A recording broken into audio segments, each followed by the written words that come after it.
Hey, Sammy, are you there? I am. Can you hear us now? Okay, I can hear you now. Yeah, I couldn't hear anything.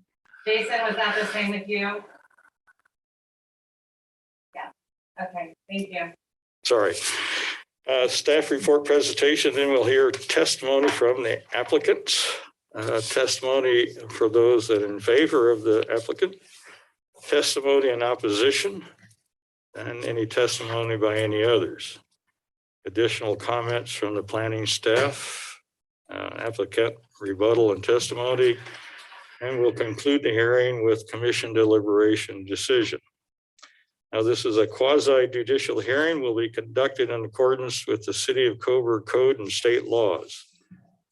I need to take a few moments to go over some required statements and tonight's process. If you wish to participate in tonight's hearing and have not signed up, try to do it right now. And is there anyone joined remotely that has not already signed up? Okay. The applicable substantive criteria that applies to these applications are included in the written staff report and will be identified and discussed in staff report presentation. All testimony, arguments, and evidence must be directed toward these criteria in the staff report or other criteria in a comprehensive plan or development code that you believe apply to the decision. Failure to raise an issue accompanied by statements or evidence sufficient to afford the decision maker and the parties an opportunity to respond to the issue precludes appeal to the board based on that issue. At this time, I'd like to ask the commissioners if they wish to declare any ex parte contact or conflict of interest. Hearing none, we'll get into the staff report presentation. So I'd like to call Henry Hurley to give the staff report, please. Thank you, Mr. Marshall. Thank you all for taking the time to be here tonight. The city and the applicant have been working towards this moment for over a year now. Good evening. My name is Henry Hurley. I will give the staff presentation tonight. Also in attendance tonight is Megan Winter, planner of Coburg, Gary Darnell, city attorney, and city administrator Ann Heath. All staff have played a key role in writing the staff report and working with the applicant to get this application in front of you here tonight. I want to note that all approval criteria and staff's analysis of each issue are fully contained in the staff report. The presentation tonight is an abbreviated version of the staff report. The applicant and their team are also here tonight and will be providing an applicant presentation. Next slide, please. The outline for tonight is as follows. I will first talk about the background of how we got to where we are. I will introduce the subject property itself and talk about some of its features. I will provide a discussion of some key issues that Planning Commission should consider, largely around the zoning of the property. The results of the traffic impact analysis, and a brief discussion of some approval criteria for the annexation and rezone. And lastly, talk about some possible motions for your consideration tonight. The application we're here to discuss tonight is the culmination of several years of work by the city, DLCD, stakeholder groups, and the community. As part of past UGB expansion efforts, it was found through urbanization studies of 2010 and 2014 that the city was in need of additional lands outside of its present UGB for employment needs, not only for Coburg, but for the region as a whole. The urbanization study found that the city's need for employment lands cannot be satisfied through efficiency measures, and that the UGB must be expanded in order to meet that need. As part of the urbanization study, a comprehensive analysis of lands was conducted to identify areas that could be included in the UGB to meet that need. The areas under consideration were identified as study areas.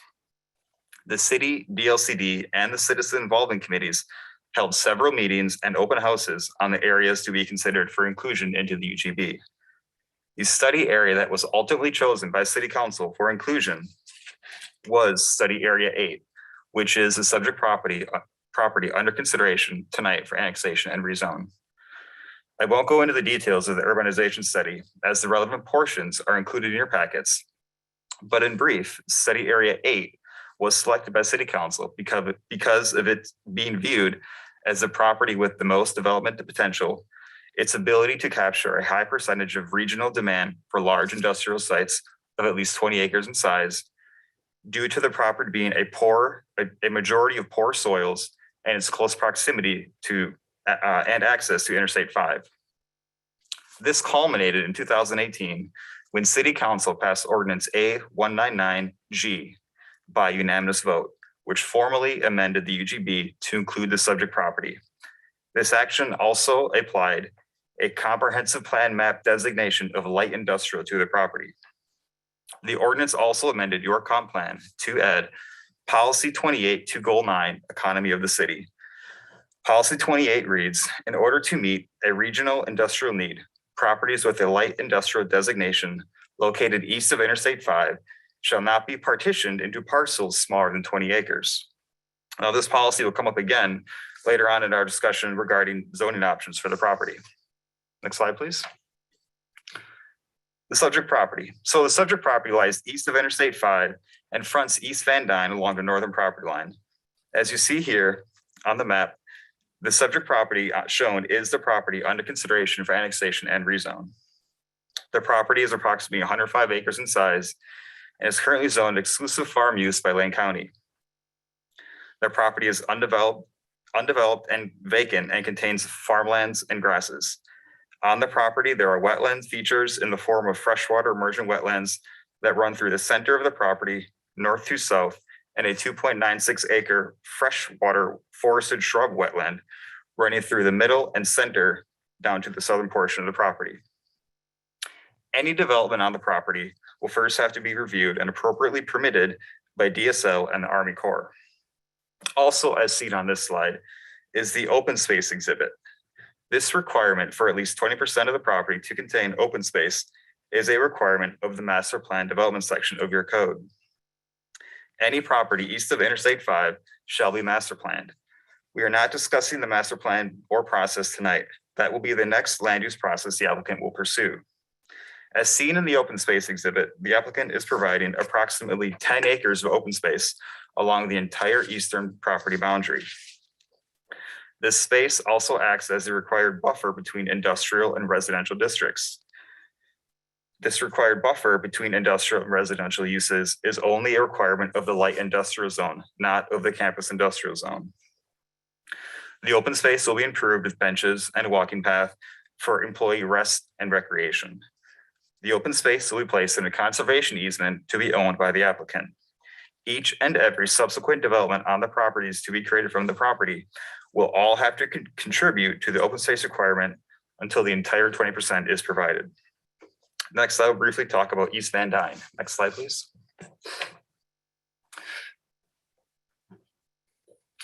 East Van Dyne is not presently within the UGB and is not part of the annexation. East Van Dyne is classified as a local county road, but will be reclassified to a major collector by Lane County, likely next year. Because Van Dyne is located outside of the UGB, urban improvements are not normally allowed on rural roads, but OAR 660-012-0065 allows for exceptions, and that is how the city and Lane County are justifying completing the frontage improvements along Van Dyne. The frontage improvements are consistent with the IAMP and the TIA and are necessary in order to meet local travel needs and are consistent with goals 3, 4, 11, and 14. The frontage improvements will include dedication of approximately 20 feet of right-of-way, construction of a 50-foot wide roadway, construction of sidewalk, curb, gutter, and public utilities, construction of 2 eastbound vehicle travel lanes from the property's west boundary to the access road, and construction of the internal access road in accordance with the IAM. The improvements are subject to revision and final approval by the city engineer. The applicant will be constructing all frontage improvements at their own expense. The city will allow these improvements to commence following annexation and approval by the city engineer. The improvements along Van Dyne will be the only development activities that will occur as a result of the annexation and zone change. All other development on the property will first have to be reviewed by the Planning Commission under the master plan, site review requirements, and land division process. None of those land use actions are the subject of tonight's hearing. Next, I will briefly talk about the traffic impact analysis, or TIA. The applicant's traffic engineer is in attendance tonight, so if you have any questions about the TIA or traffic, I ask that you please hold those until the applicant presentation portion of the hearing. The applicant hired Sandow Engineering to conduct the TIA. The TIA was triggered because the property is located within the IAMP area and because of the transportation planning rule, which directs local governments to demonstrate that amendments to adopted plans will not significantly affect existing or planned transportation facilities. ODOT, Lane County, and the city engineer were all involved in the scoping and review of the TIA. The TIA underwent 3 rounds of review by all parties before it was accepted. The important things I want to note in the TIA are that the Pearl Street at I-5 southbound ramp intersection will have a substantial number of trips added to the westbound left turn movement. The subject property can be developed up to 613 PM peak hour trips. At 614 peak hour trips, the intersection does not meet the mobility standard. Because of this, the city will impose a trip cap of 613 PM peak hour trips on the property. This will be implemented through deed restrictions on subsequent properties that are created. A trip cap on businesses usually means that businesses will have to stagger shifts so employees are spread out throughout the day and not concentrated at any one particular point. This restriction will remain in perpetuity or until another TPR analysis is submitted based on changes in facilities. The trip cap restriction has been included in the annexation agreement. The Pearl Street and Interstate 5 intersection northbound ramp will not need to be signalized. The IAMP improvements identified in the IAMP include the addition of lanes to and through the intersection. The intersection with the IAMP improvements can handle all 720 peak hour trips from the zone change. Therefore, no mitigation is required for this development. It should be noted, however, that each and every subsequent development to occur in the property will require a new TIA to be completed. This TIA was completed for annexation and rezone in order to comply with the TPR and a requirement of the IAMP. Next, I would like to turn to a discussion about the zoning designations of light industrial and campus industrial. Here, I wanted to briefly highlight some similarities and differences between the light industrial and campus industrial zones. Both zones have a minimum parcel size of 20 acres for properties located east of I-5. The lot coverage of the light industrial zone is 80%, whereas lot coverage in the campus industrial is 40%. In the campus industrial zone, there is no required buffer to separate industrial uses from adjacent residential districts. In the light industrial zone, there is a required 25-foot landscape buffer to separate industrial uses from adjacent residential districts. This is seen in the open space exhibit. In the light industrial zone, wholesaling, warehousing, and storage are prohibited on properties east of I-5. In the campus industrial zone, distribution centers, warehouses, and automobile-dependent uses are prohibited. Both zones allow for manufacturing and assembly of uses, but the campus industrial zone allows manufacturing and assembly of uses so long as the use does not require a permit from an air quality public agency. Next, I will go into a little more depth on the zoning issue. Next slide, please. On the second page of your development code, there is an article solely related to the interpretation of district boundaries. Under subsection I, it states, if land is annexed into the city and the intent of the city and the applicant is to zone the annexed land the same as the existing comprehensive plan designation, it is automatically zoned as such.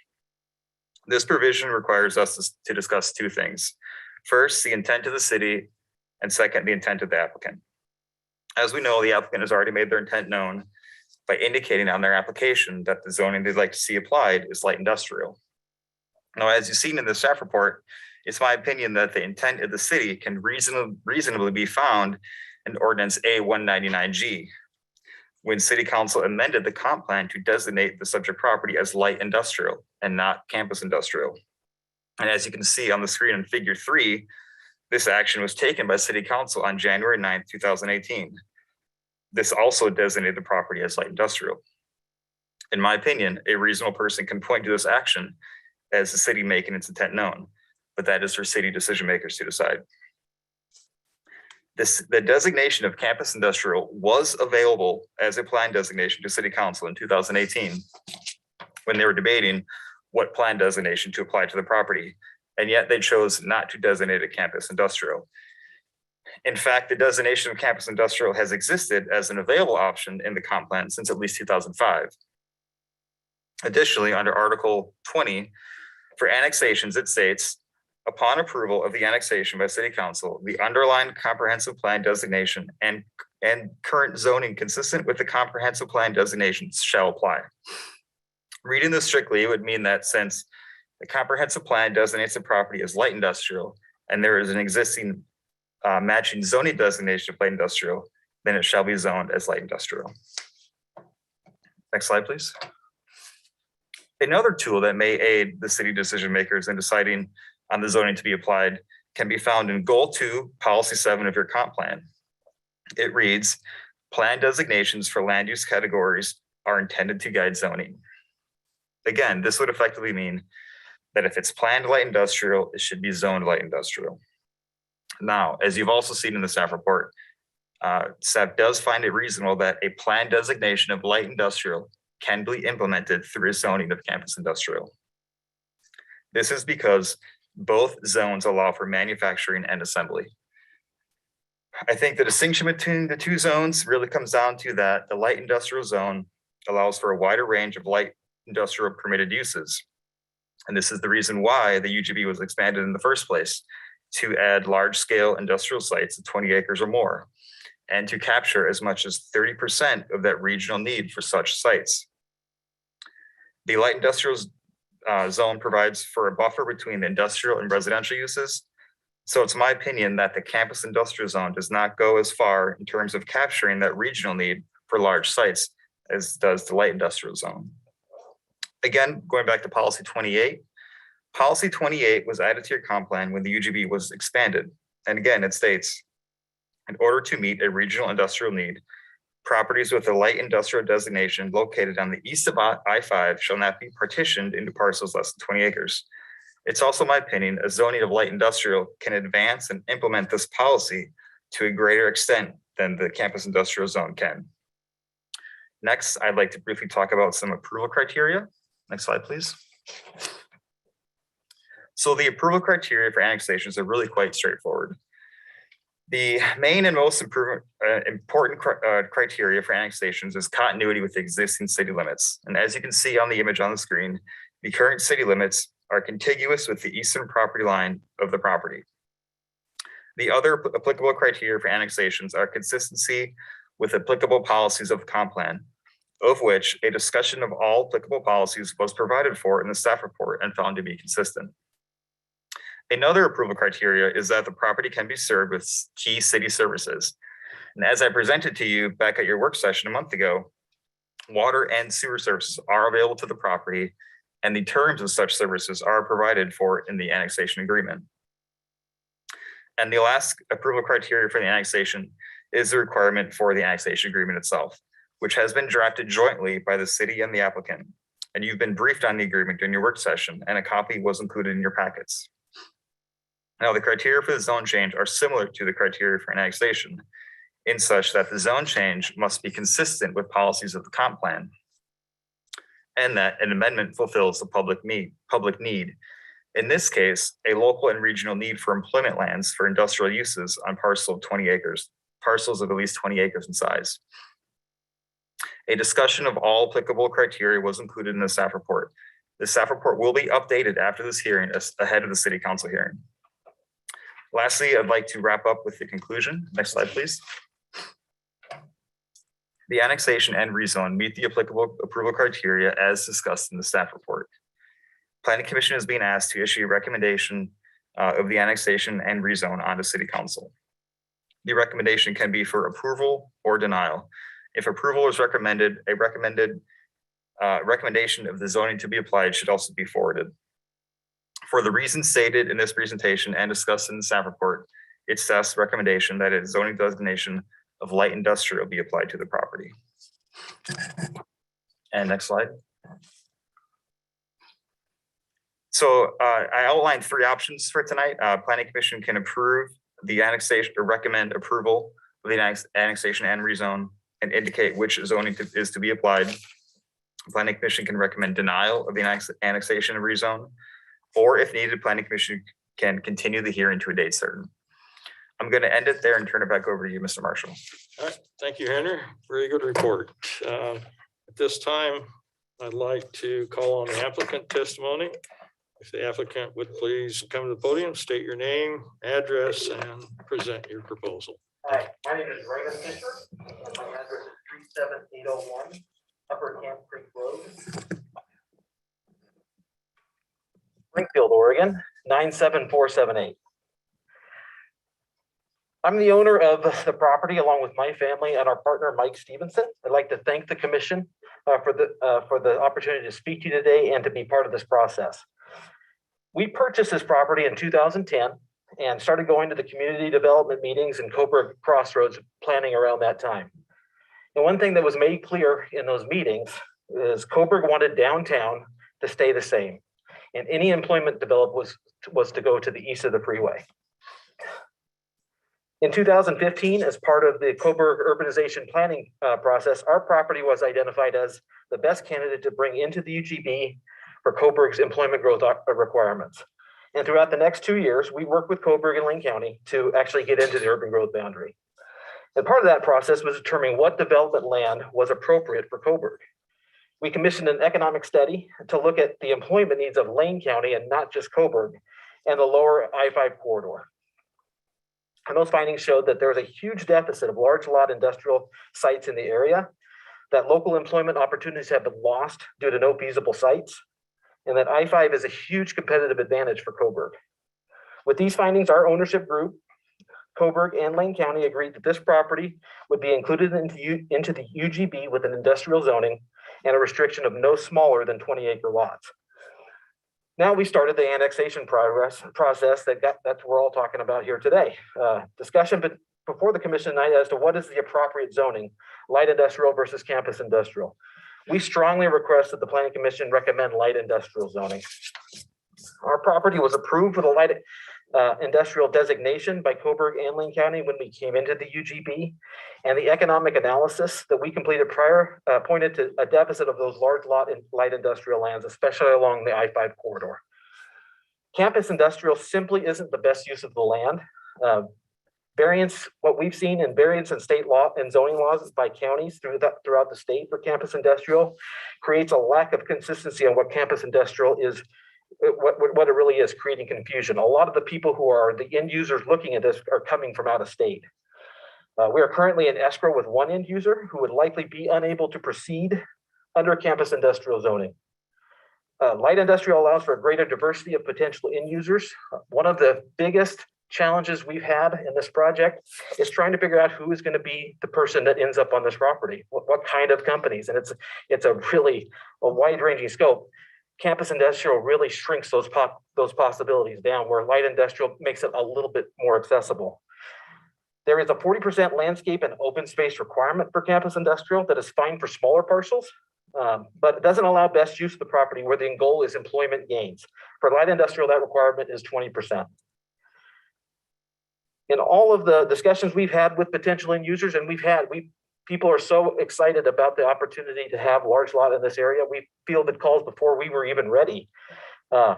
Campus industrial is a non-starter. They hang up the phone if that's an option, but they all are very interested in the light industrial zone. And finally, as part of the master planning process, Coburg will still have approval jurisdiction on each new end user and input into how the site is developed as we move along. So bottom line, if campus industrial zoning is approved, the risk of this land sitting vacant for a longer piece of time increases. Again, we request that the commission recommend light industrial zoning for this parcel.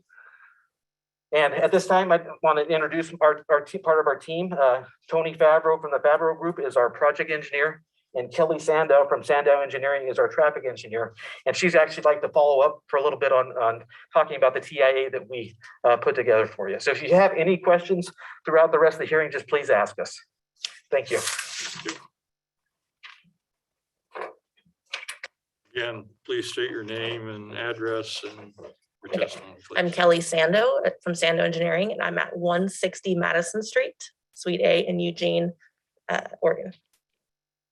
So I just wanted to provide a quick clarification about what is provided in the traffic study. So this traffic study is looking at the zone change and how it is consistent with the applicable plans that are already within the city, Lane County, and ODOT.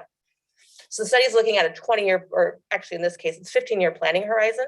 And we're looking to make sure that the proposal is consistent with what's being proposed for the IAMP and other growth within the city and for Lane County.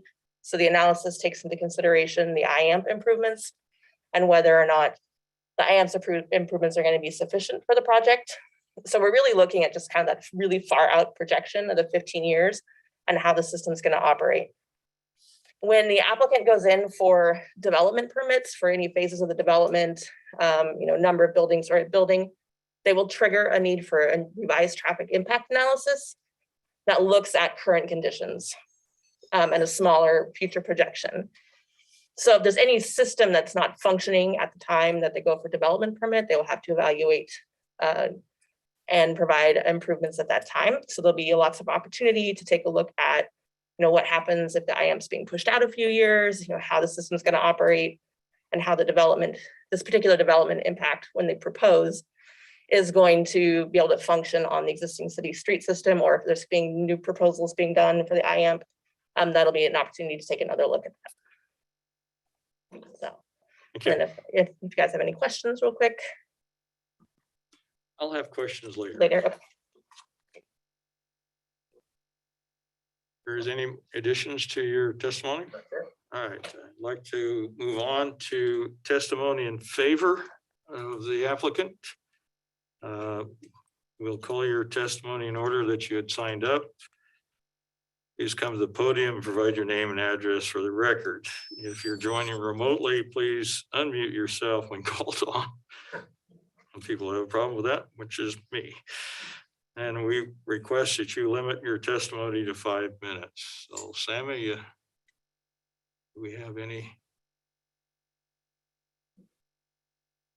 Sorry? So it looks like we just have an opposition. Okay. All right. We do not have any testimony in favor. We do have a written testimony, a letter from Business of Oregon dated 11/16. I believe everybody has it in your packet. And I think it's been passed around so people can read it. At this time, I'll take testimony from opponents. Again, we'll call for your testimony in order that you signed up. Please come to the podium, provide your name and address for record. If joining remotely, please unmute yourself, etc. Limit your testimony to 5 minutes. So first on the list is Peter Detmer.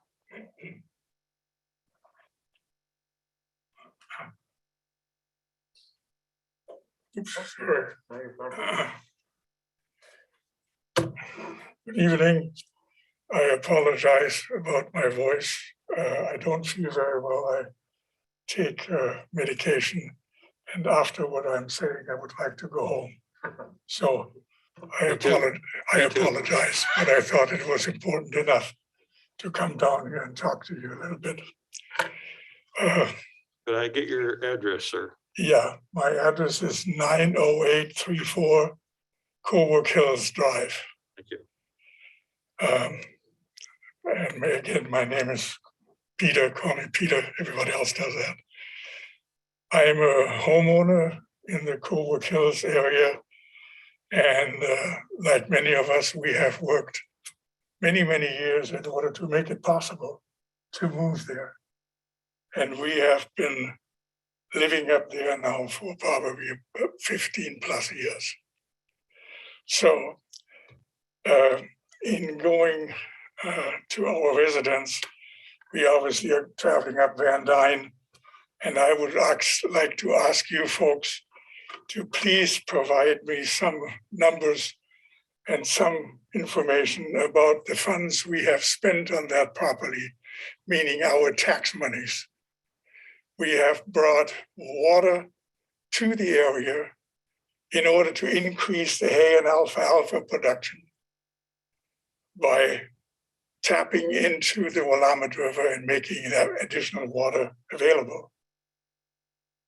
Additionally, we have then taken a drainage system, a piped drainage system for the complete parcel and spent lots and lots and lots of our tax money in order to see the agricultural use being executed down there and continued. Now, in between, we also would like to know, it is apparently that the applicants have bought the property. And it is also apparently a known fact that the city has negotiated with other authorities to get additional road changes and even an additional bridge approved, if it comes to all that. Now, that's pretty amazing to me. And obviously, whatever I'm talking about and telling you is changing our area dramatically. Now, I know why you want the annexation. You want more tax revenue for yourself. And your comments about providing employment is a good one. People right now are staying home, they don't want to work. So let's face it, it is extra taxes which you desire to receive from the annexation and the zone change.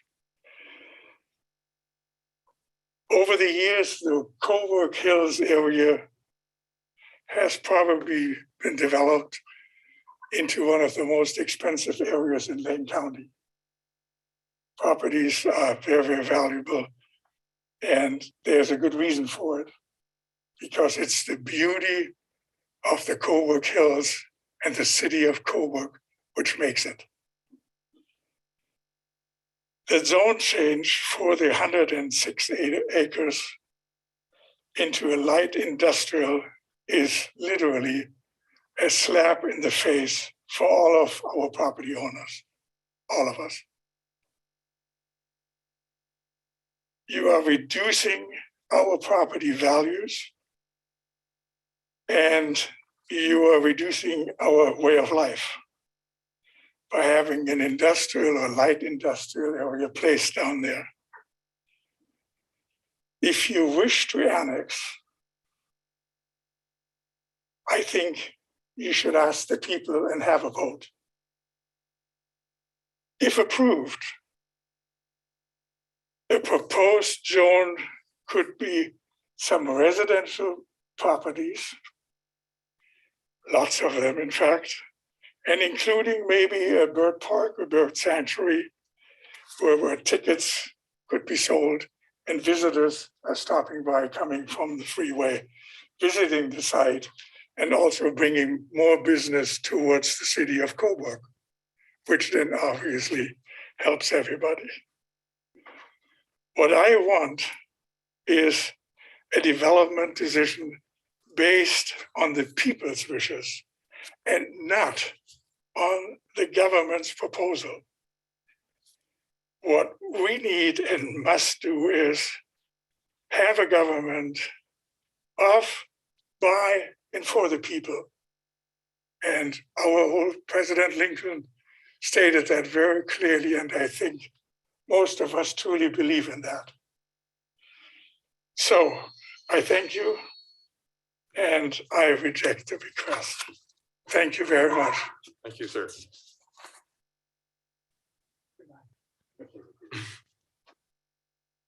Next on the list is Kevin Dwyer.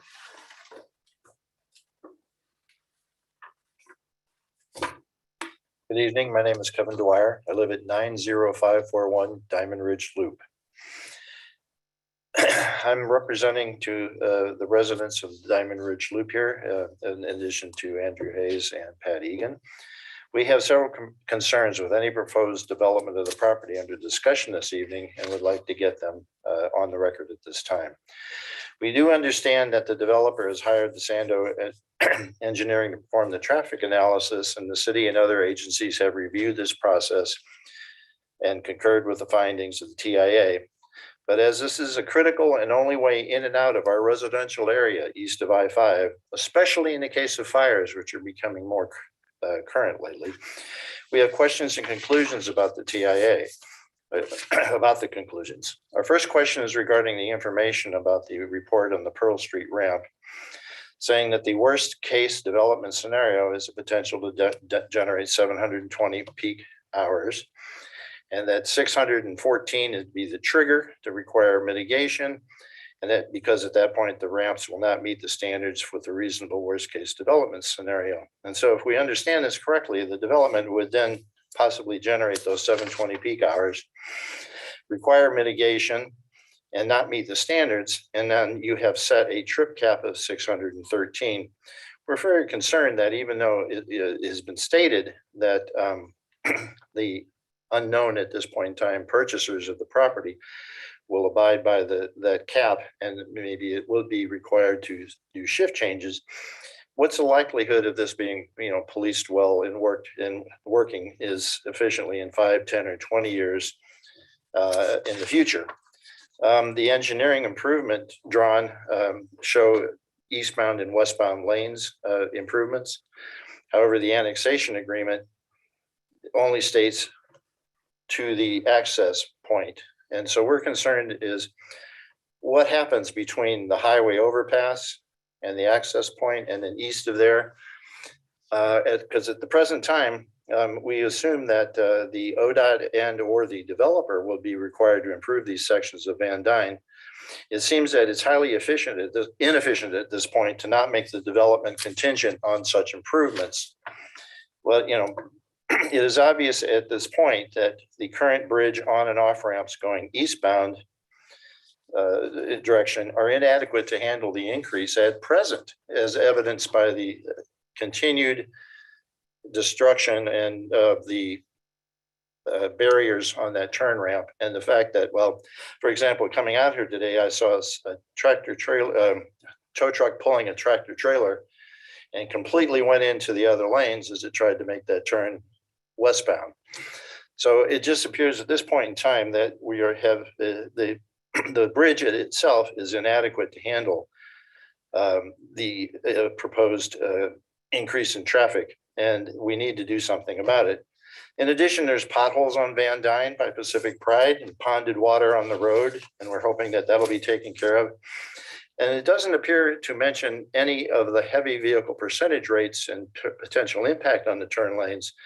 My read of this, and I'm not an engineer, stated that they looking at 25 feet as each car length, but the semis are much longer. And if this is a distribution center or many distribution centers, that's going to increase significantly as to the amount of, if you're counting those as traffic. And in addition, does this proposed mitigation align with the I-5 Coburg Interchange Design Project updated in May of 2021 as requested by ODOT? These are some of our concerns. So it's obvious for those of us who use the overpass and that this current situation is inadequate to handle safely at present the traffic because of the turn lanes. And there is no safe place to walk or bike across the bridge because there is no bike or pedestrian lane at present. And we're asking that it just only seems logical that we plan for a worst case scenario at this time to alleviate traffic problems by requiring that whatever the development is, that the freeway ramp improvements and or the replacement of the overpass as planned by ODOT be completed prior to the development being approved. Now that the infrastructure bill has been approved and Oregon is slated for more than $1 billion, it seems like it would be an ideal time to secure funding to address this issue and assure that the roadway and the bridge supports growth in the future. The second thing that I'd like to discuss, provided I have time, is in the Exhibit D from the annexation packet. Sammy, if you could put up that picture, please. It shows that the open space area on the east side of the property, it's difficult to determine from this figure what trees would remain. So we put together the following figure to show the amount of trees that would be removed at this present time. So the white cross hatching is proposed as per the annexation plan, but you can see the trees that are going to be taken out. We're not really sure why this is going to be happening. We do not support removing any trees as they provide a valuable noise buffer, help mitigate some effects of climate change, as well as allowing wildlife such as deer, elk, and cougars to travel freely to graze and hunt. Why would the city and the developers want to remove those trees? Coburg is known for its natural beauty and as a tree city. Keeping them would allow for the parcel developers to share additional area toward the 20% or 40% if it is deemed, campus industrial, Correct. the green space. I'm sorry. Well, anyway, we strongly request the tree line be preserved with an additional setback. Thank you. Thanks, sir. All right, next on the list is Andrew Hayes.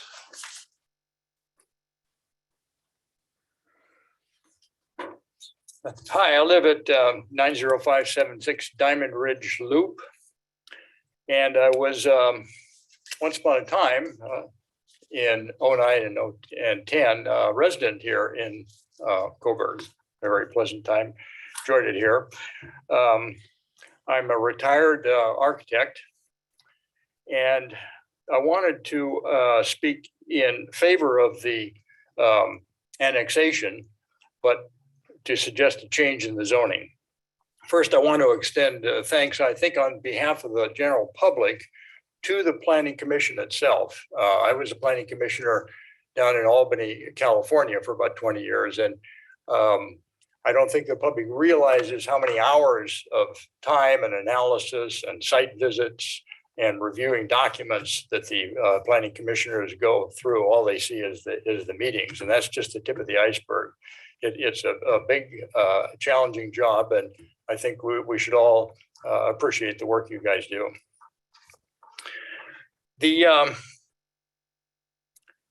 Looking at the planning documents that brought this about, which I undertook over the last few months, the one thing I was struck about most cogently was the fact that in the selection criteria for where to put the industrial development, the proximity of zoning to residential areas didn't seem to be one of the criteria. And the closer I looked at it, this seemed a little strange because there was residential, of course, on the east side, but also the RV resort, as it turns out, I understand about half of the people who are there, they're permanent residents. They live in Coburg. It's their residence. So it's a residential land use, even though it's not in a residential zone.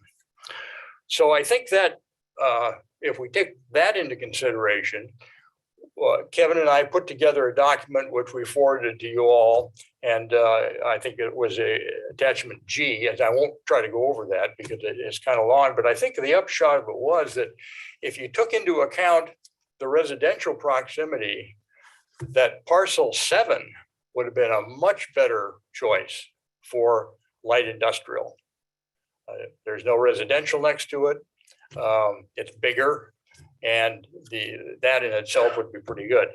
What to do with 8? I think certainly we think the campus industrial is a better use where you're close by the residential living areas. So we looked just recently at attachment F, which was some of the staff review discussed here earlier. And I just would want to share with you maybe 2 or 3 observations that the 25-foot landscape buffer zone around the light industrial area is pretty important, but basically it consists of a fence. If you look in the zoning ordinance, that's what a fence or a wall. And it's mainly to screen off the visual clutter that you get with typically with light industrial. Secondly, the percent of the site that has to be landscaped is 15% in light industrial and 40% in campus industrial. Well, what does that translate to in terms of landscape setbacks? Well, according to my just sort of a few quick sketches, you'd have about 35 to 40 feet of setback around the development. In light industrial, you'd have over 100 feet in campus industrial. And that makes a big difference in how the thing looks, how it's perceived. And then thirdly, I think there are two things that are pretty important with respect to the quality of life of the neighbors. One is odor and that sort of thing. And the campus industrial disallows any use that would require a air pollution permit. Well, that tells you a little something about what's going to permit. And secondly, and I think this is very important, if there is any manufacturing activity that goes on in campus industrial, it has to be inside a building. So if we took a little tour up here through your development now, you'd see what that difference means, because in most of the industrial areas now, there's a lot of stuff around those buildings going on. So I think for those reasons, we think that, and we'll be preparing a little more analysis when we look at this recently received attachment to this end. We think that in the long run, Coburg, and certainly your Coburg residents in the RV resort would be much happier with a campus industrial there. And we think that the area north of Van Dyne, we would suggest you proceed forthwith to annex and rezone that, because that's a big area and it would have no neighbor problems whatsoever for any kind of light industrial you want to do. Thank you. Thank you very much. Thank you. Last that we have signed up is Pat Eager. Ian? And I'm really just batting cleanup for Kevin if he wasn't able to get to the exhibit Sammy showed, but I'm Pat Egan. I live at 90855 Marquee Way. And if you could pull that back up, that'd be great. As Kevin alluded to earlier,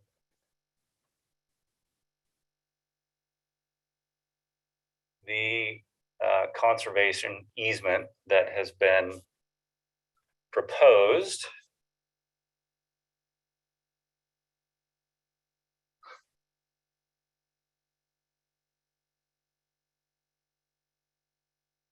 there it is, follows the contours, which we don't quite understand what the rationale for that area was that's been proposed. But as you can see, there are a number of trees that are outside of what the proposed conservation easement is.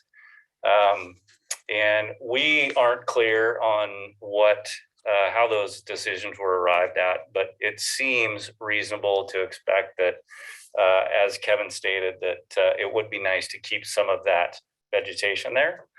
And obviously there's flexibility with 106 acres to develop that in a number of different ways. So I think for a lot of reasons, it makes sense to consider extending what is viewed as the proposed conservation easement. The other thing to consider that's hard to see on a diagram like this is there is an elevation change, and it actually probably on the north side of the property does go from, I think it's 410 feet above sea level to 440 or 445.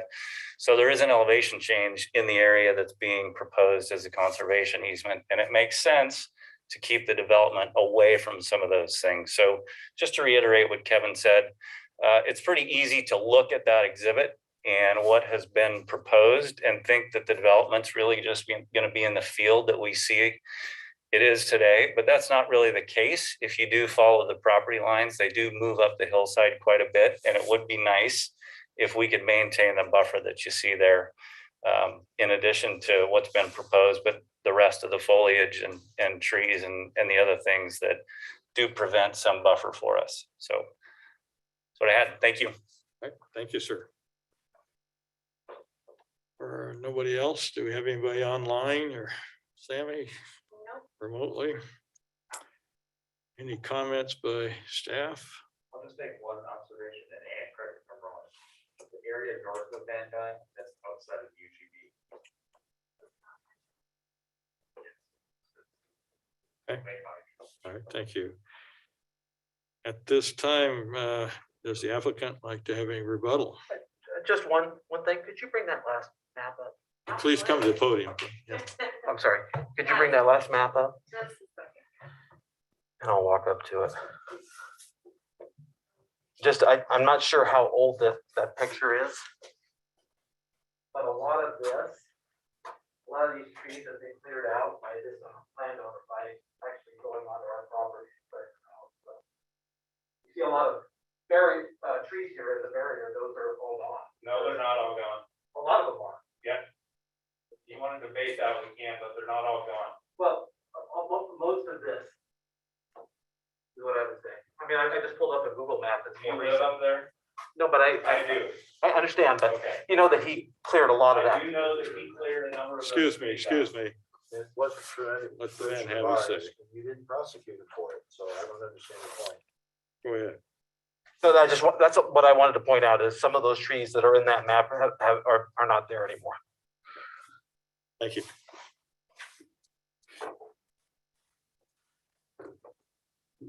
No other rebuttal, sir? I don't think so. Okay. Tony, yeah. Any requests for continuing this hearing at all from, do we want to hear more?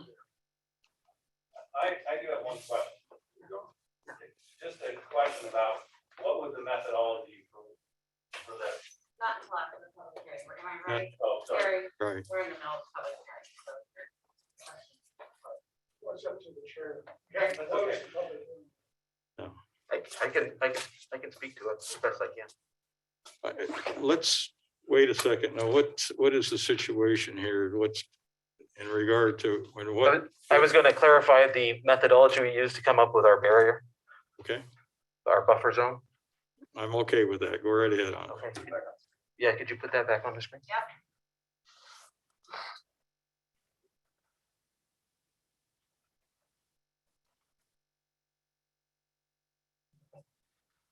So our idea is we did have a lot of elevation change in these areas.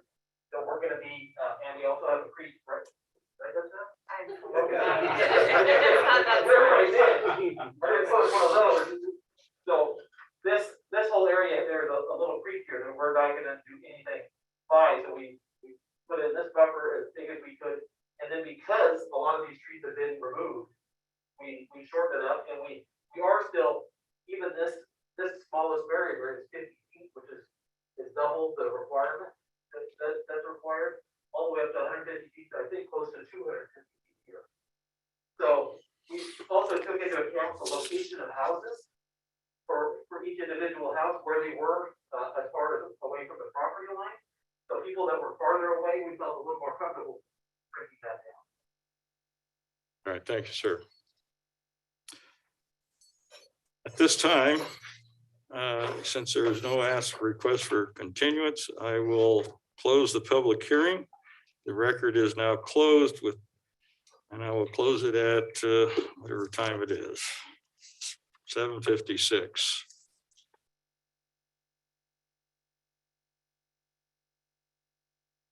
I will now ask the commission for a deliberation and some decision. You got questions for staff? Now's the time, or amongst ourselves.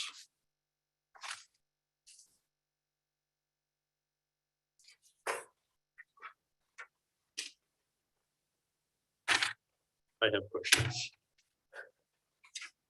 Staff, on goal 9, the industrial policy.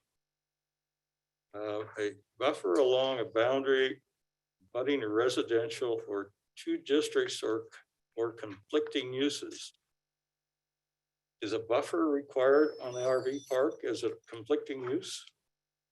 Sorry, I couldn't quite. Goal 9 in your staff report, industrial policy. You're talking about a buffer along a boundary that is what's residential or two districts or conflicting uses. Am I reading that correctly? And I'm asking whether or not a buffer is necessary along that RV as a conflicting use. Hey, Sammy, this is Commissioner Derby. Could you move the microphone to staff to the table? Thank you. Marshall, could you clarify what page of If the policy is in bold and italics, it's That's verbatim goal- from the, goal from the nine. comp plan. Yeah, goal 9.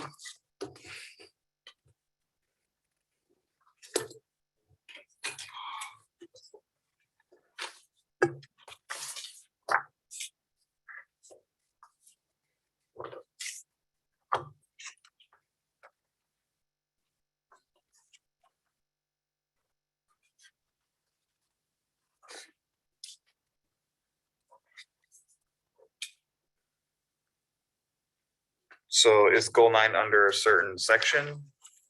Like industrial? Getting there. I'm getting there. Hang on. Give me a break.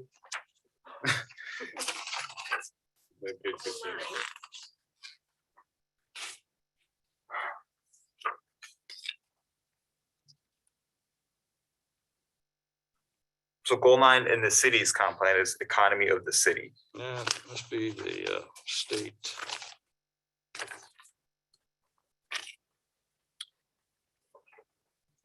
Industrial policy 7, There we- a buffer subject to conditions of the zoning code shall be required along the boundary of all industrial areas that abut a residential district, or shall be used to act as a buffer between the two districts or conflicting uses. Setback requirements of the zoning code shall also reflect buffering needs.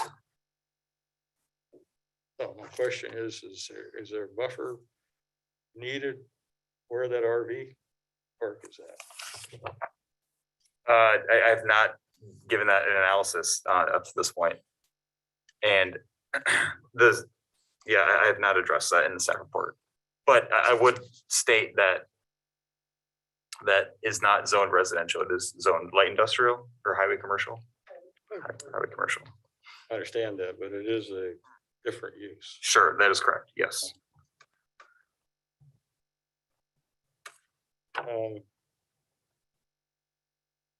I'm not sure I understand in goal 12, policy 40 and 41, when you talk about exception area and exception zone. Yeah, the exception area and zones do not apply. This is not an exception area. What is an exception area and exception zone? Gary, I think they were talking about a goal exception area in the comp plan. Yeah. Right. It's an area that Lane County has determined either is developed or committed to development and would allow rural residential zoning. So it's a very specific designation taken by Lane County and approved by the state. Also, in policy 40 and 41, you state that the TPR, Transportation Planning Rules, is that Correct. requires local government's annexation zone won't impact existing transportation facilities. Existing or planned, that's correct. So existing. And so you're saying that this zone change and this use will not impact existing facilities. So it will impact, correct me if I'm wrong, Kelly, the southbound Pearl Street I-5 ramp, and that's why the trip cap is imposed. Okay, it won't impact any of the other facilities? Yes, according to TIA, yes. And if Kelly, you want to correct me, please do. Yeah, I mean, there are impacts, but it doesn't make anything fall below the standard. There, yeah, that's the answer. Can we, excuse me, can we reopen the record? If we're gonna have a Yeah. dialogue back and forth, it needs to be on the record. Yeah, maybe the traffic question should go to the traffic engineer. Should I open up the meeting again? I think so, until you've exhausted those questions. Okay, Deliberation should be between the commission. I was only looking for clarification on some of the And you staff have the report. ability to do that as long as the record's open. Okay, then I'd like to open up the record again.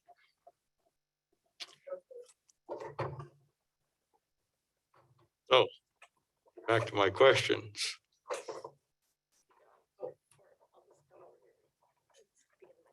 Oh, yeah. Right, so we have a measure to the intersections and when we determine that they need to have mitigation. So we are impacting intersections, but we're not impacting them to the level that they're required to have mitigation. Right. Is that okay? The Also, when you did your transportation analysis, I only see where you talked about the main intersections on the overpasses. Did you also look at the intersection with Pearl Street and Willamette? And any of those, as far as what impacts might be on those intersections? Yes, we did. So we actually analyzed all the major intersections down Pearl Street to Pearl at Willamette, and then we looked at Willamette and Coburg Road North and Coburg Road. So we tracked it out for quite a ways and looked at all those And intersections. they're not And those are not- adversely impacted. Right, correct.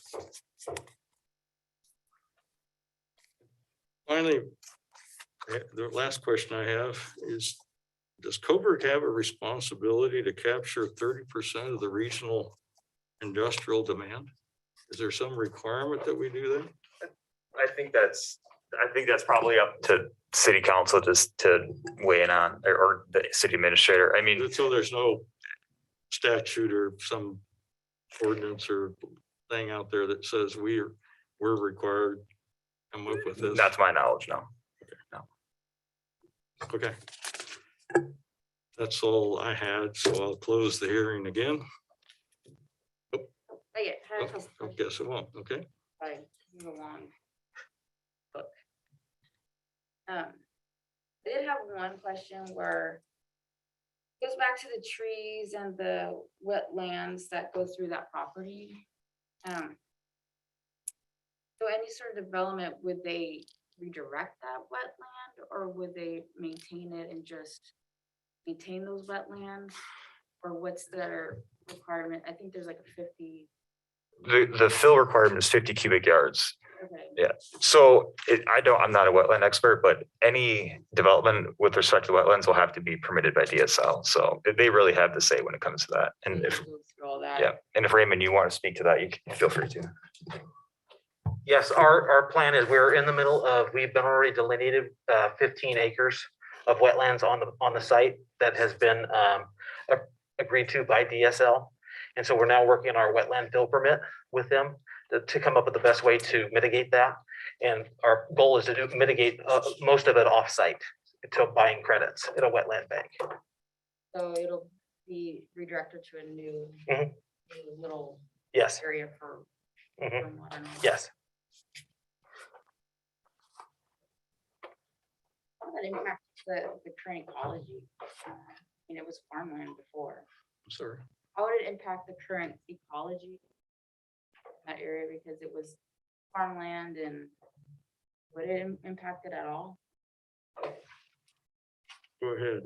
I can know from just all the discussions I've had with soil experts that the land there is probably the least quality soil classification that you can get. So that's why we've had a really tough time growing anything there.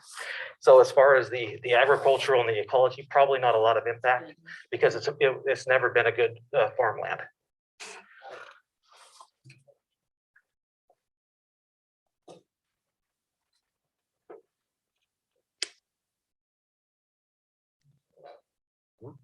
I'm just looking through my notes.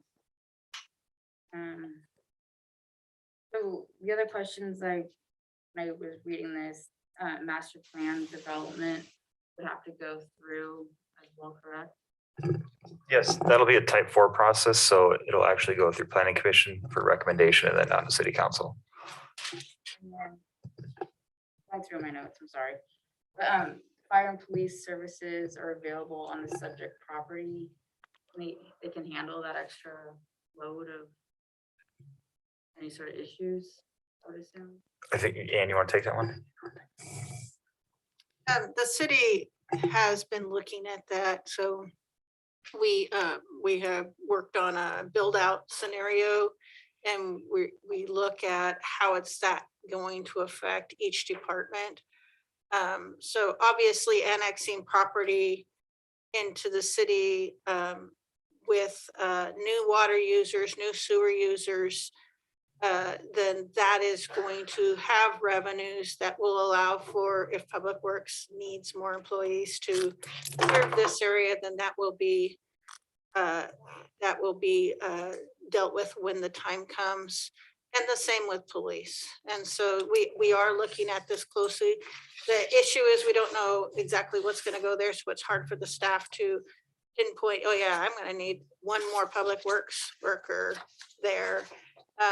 But this is a discussion that's continuing at the city, and we are prepared to make the adjustments as needed.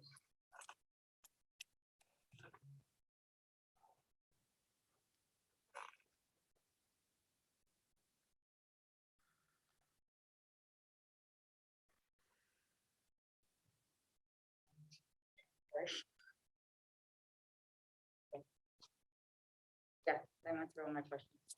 Yeah, I thought of a question. The concept of a trip cap is kind of new to me, but I really liked what one of the public testimony had to say in regards to being able to police this trip cap.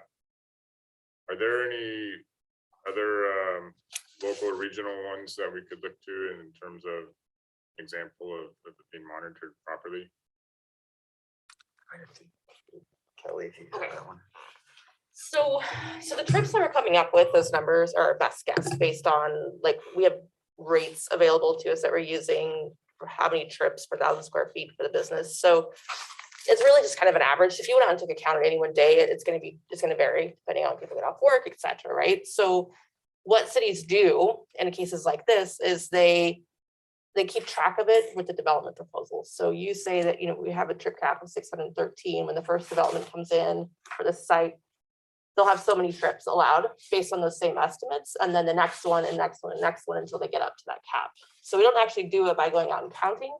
We do it by what those estimates are going to be and getting up to that number with the total development. And so that's usually written as an approval for each that sticks with the site. And so each phase of development has to show that the combined total of everything that's been approved so far, plus the new one, does not exceed the trip cap. And it's a very common practice. It's done all the time. I've probably done about 50 or 60 of them in the last 5 or 6 years. So, yeah. Thank you. Yeah. Okay. John, let's check with Commissioner Derby to see if he had any questions. No, I don't at this point. Thank you. And Paul Thompson is no longer joining. No longer with us. Okay. All right, I'll now close the public hearing, and it is 8:10. And so hearing is now closed, and so commission, we can go ahead and do a little talking. John, can you hear up? Mr. Derby, Commissioner Derby? I am here. Yep, I can hear you. All right. Have you got any input for the commissioners? What you need? Discussion item you'd like to bring up with us? I mean, not at this point, as I'm listening in. Not at this point. I'll jump in when you guys deliberate. Okay. Krista?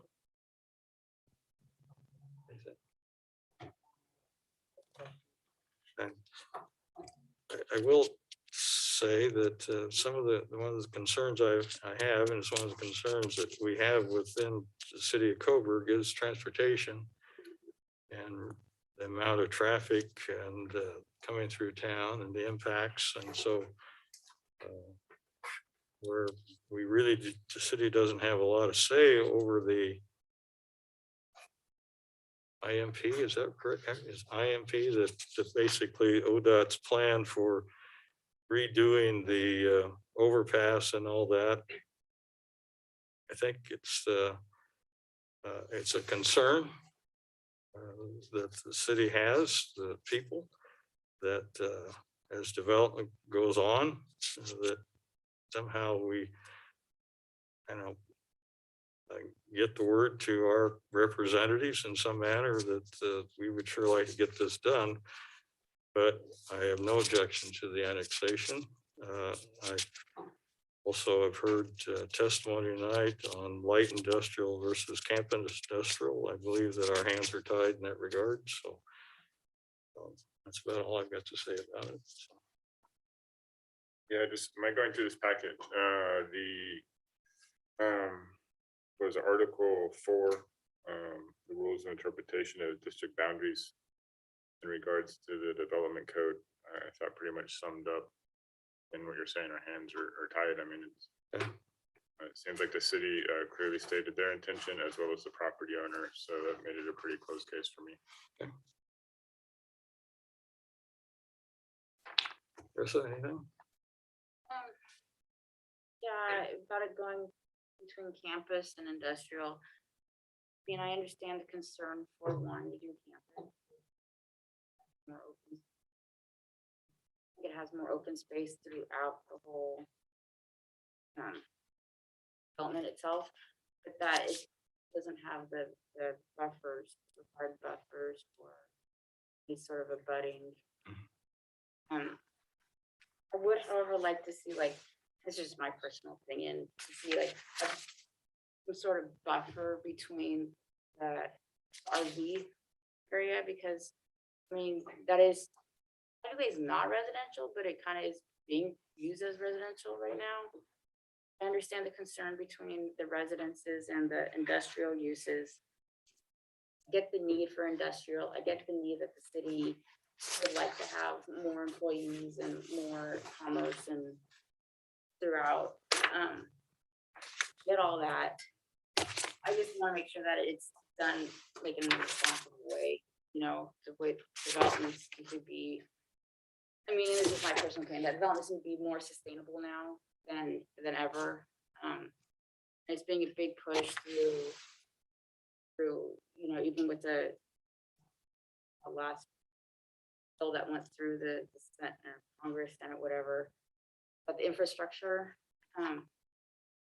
you know, I think it's times are changing. So I just would like to see like any sort of developments from here on out, just have a little bit more responsible to the environment, to people, and that's all I have.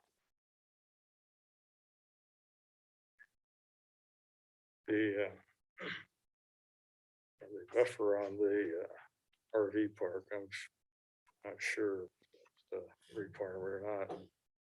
Guess we have to ask for staff. Need to get direction, or we need to somehow get that information to the city council so they can also weigh in on it. So that being said, I think we're ready for a motion. I'll entertain a motion. I just want to clarify really quick, Commissioner Sure. or Chair John, Chair Marshall.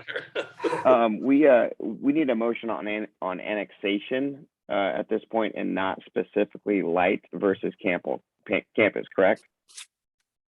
I think that we need to have a motion for both. We need a motion for annexation and rezone for approval or denial. And Okay, and a recommendation as to the zoning to be applied. got it. Okay, just want to clarify. Well, John, you ready to make a motion? Is that because I'm remote? Much. My camera on, I guess. Yeah, I agree, and with everybody and all of their deliberation in terms of our it meeting the code. And Seth, I think you said hands being tied, so I certainly would make a motion that we annex the property with a recommendation for, I believe it was light industrial. So your motion is to recommend approval of the annexation and to the approval of the rezone to light industrial. That's your motion? Per the applicant's request. Do I hear a second? I'll second. Motion has been made by Commissioner Derby and seconded by Commissioner Clark to approve, to recommend approval of the annexation and the approval of the rezone to light industrial. All those in favor say aye. Aye. John, Aye. anybody opposed? Motion is carried. Thank you very much.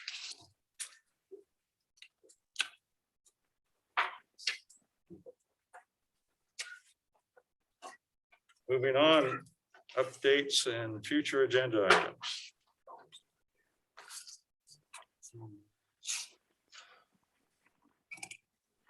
Do we need to approve the minutes first? Oh, yeah, we do. I guess I missed an item on the agenda, approval of the minutes. The minutes of October 12th, 2021 City Council and Planning Commission joint work session. Are there any changes or recommended changes to the draft minutes? And I'll entertain a motion.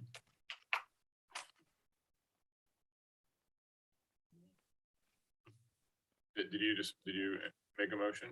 I did not. I was there. I looked at the minutes and they looked accurate to me, so I'll make a motion to approve the minutes for the October 12th, 2021 City Council and Planning Commission joint work session. There's a second. John? I wasn't there, so I was there. Can I second I can second that motion, I guess. Dawn Derby. John, J O Error.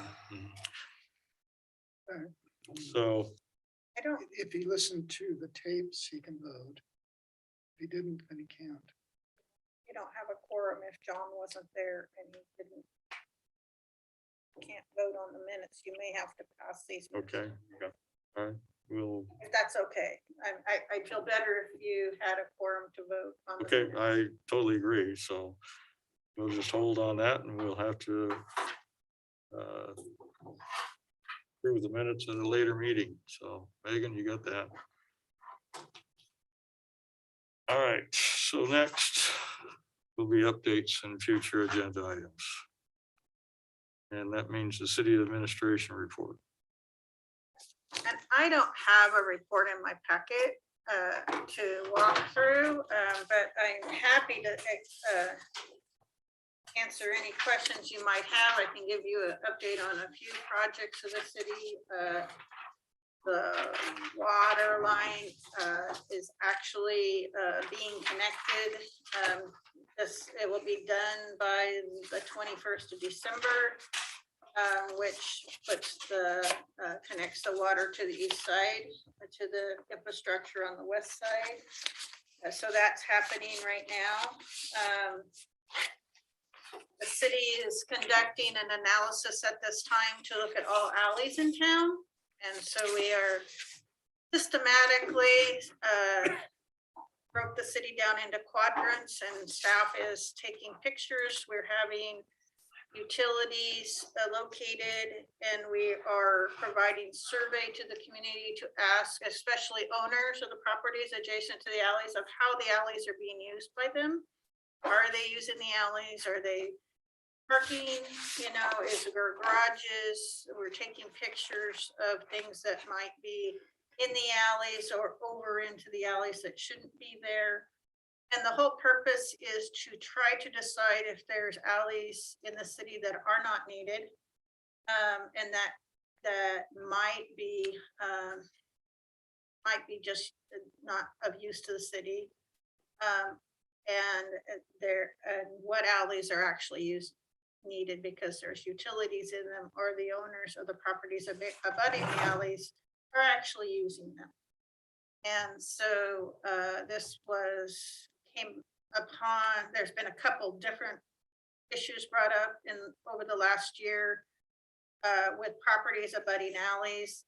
This topic has been kicked around the city for years, and nobody really ever made it into a project. So we are now at the end of the staff's collection of information.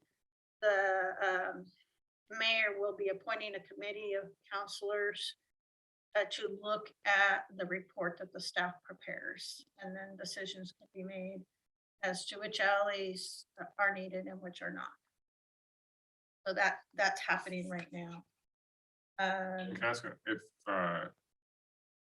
if an alley is determined that it's not needed, does the property then just go to the property owners like on either side of it, or how does that Yeah, work? so there's a process in which it does, the alley is vacated.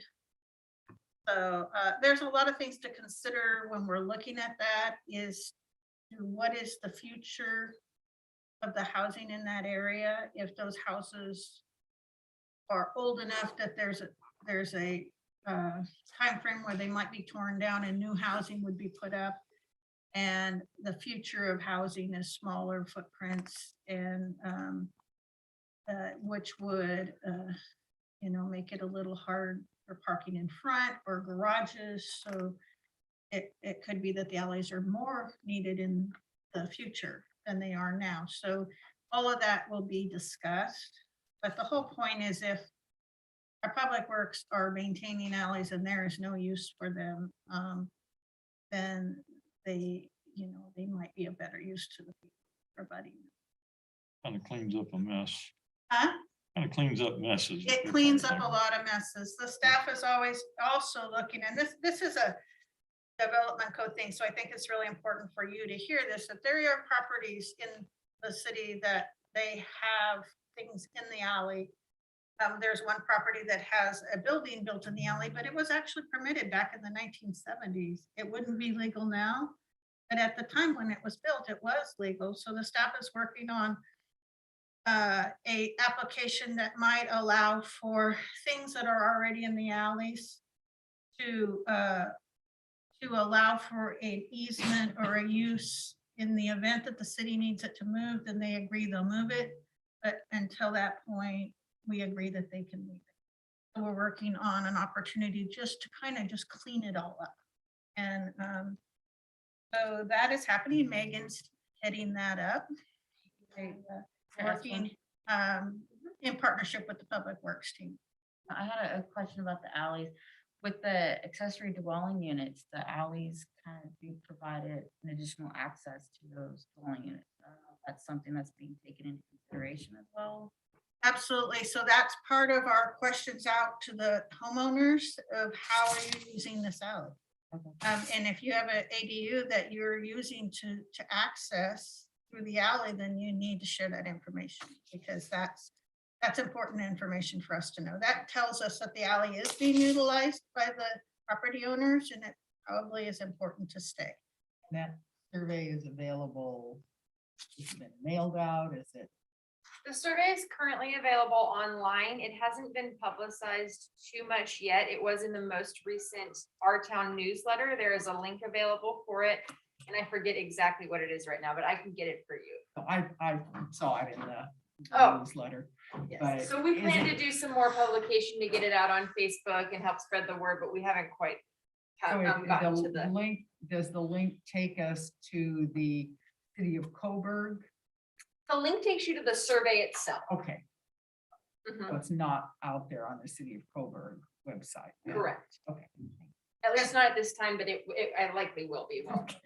And as another step to this, when this is done, if they're property owners we have not heard from, the staff plans to try to contact them at their home and try to get information from them. So we're really looking at a comprehensive collection of data in order to bring it to a committee that will look at it.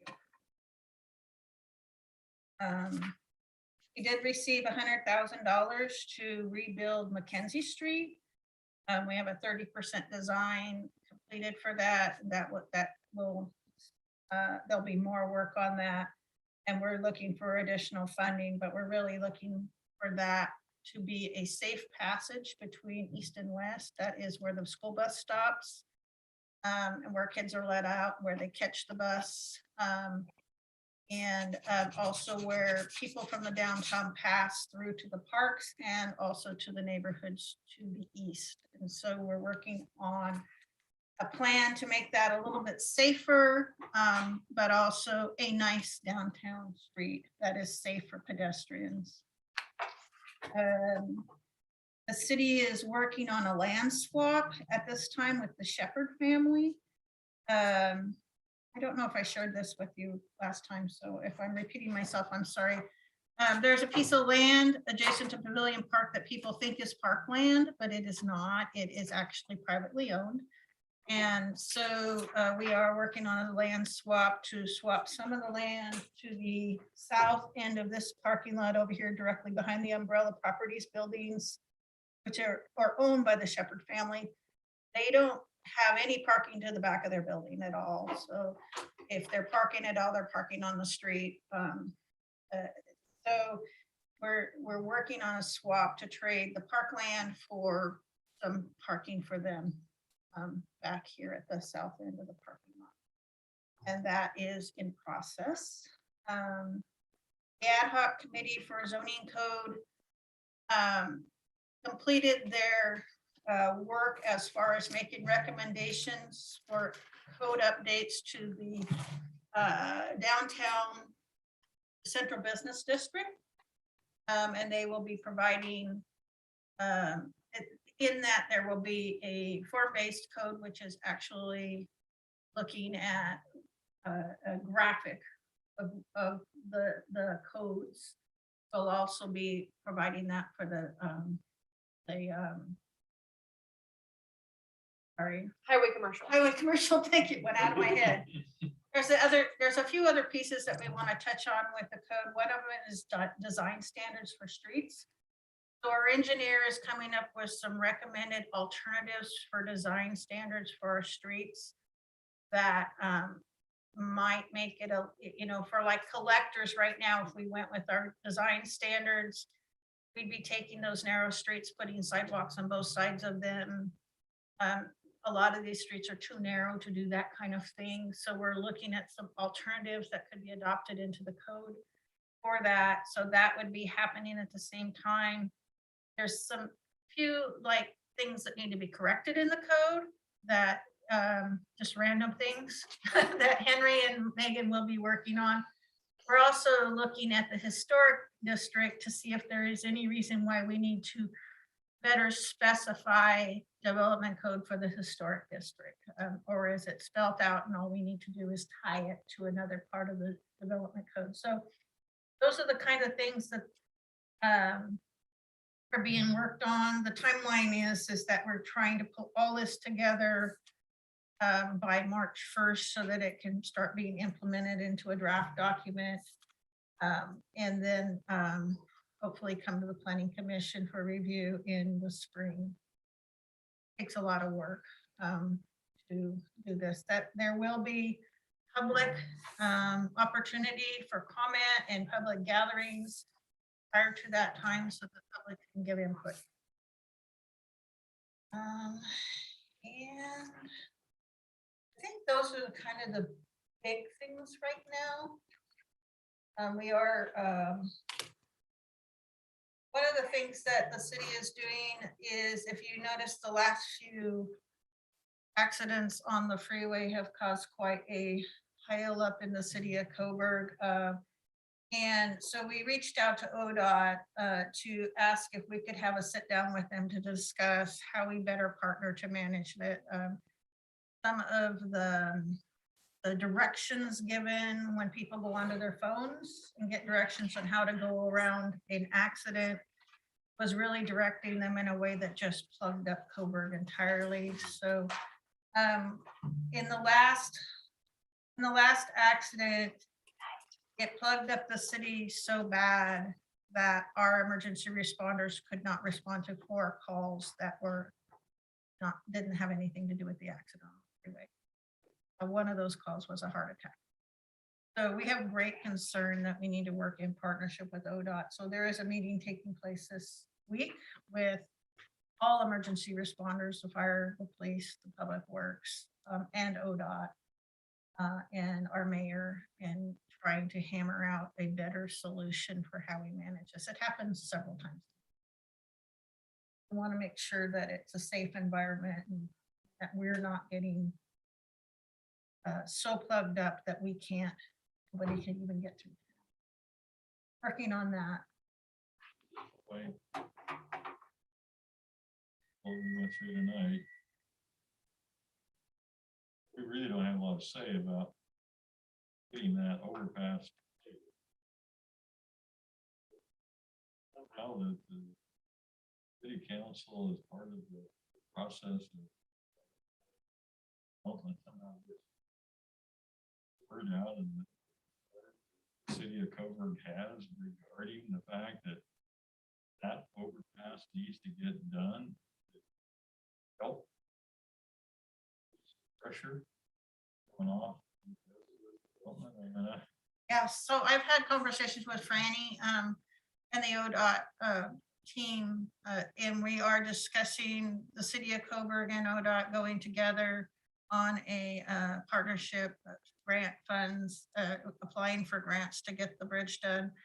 To me, like if we have representatives, state representatives, have a lot to say regarding how this money gets spent in Oregon. Marty Wildleys and John Lively's of the world, you know, they should be included in that. Yes, and that's a good idea. We have went to Salem. We've sat down with John Byerly. Mayor's. The mayor's talked with John Lively. We met with Marty Wilde. And we've also talked with Peter DeFazio. And we actually created a flyer to hand out to tell them how important this interchange was. So it also went back to Washington DC the last time I guess what's it called? The Lane County contingent went back to Washington DC to lobby attention to the projects that needed to happen in Lane County. So, but with this transportation package, you're right, we need to apply some pressure that, because otherwise we could see it all going north. Oh, I'm sure.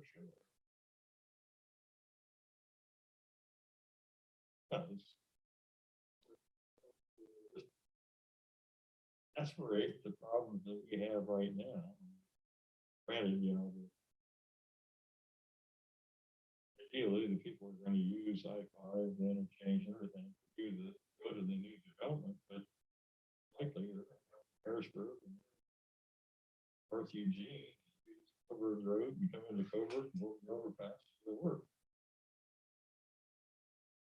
To go south, to go north.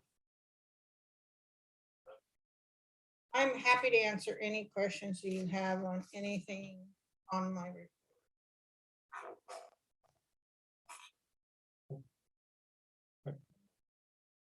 Meeting is adjourned. Thank you.